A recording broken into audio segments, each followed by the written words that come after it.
গণভোটের রায় যদি বাস্তবায়ন করতে হয় সংবিধানে আগে সংস্কার আসতে হবে। জবরদস্তিমূলক আরোপিত আদেশ করে সেই আদেশের একটা প্রশ্ন গণভোটের মধ্যে দেয়া হলো, যেটা আমার পড়তে লাগছে 3.5 ঘন্টা।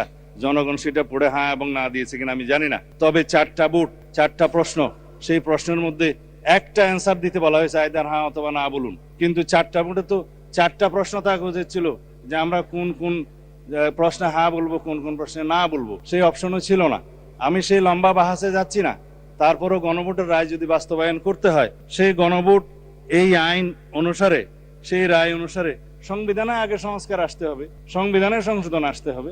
সংবিধানে যদি সেটা আমরা গ্রহণ করি, তারপরে সেই গণভোটের রায় বাস্তবায়নের জন্য তখন সংবিধান যদি এটা কন্টেইন করে, ধারণ করার পরে তখন যদি পরিষদের সদস্য হিসেবে শপথ নিতে হয়, সেটা তখনকার ব্যাপার হবে। সেটা আমরা let us have debate on it. তবে এখন এই সংবিধান সংশোধনের জন্য আমরা এই সেশনে বিল আনতে পারবো কিনা সেটা যথেষ্ট সন্দেহ আছে।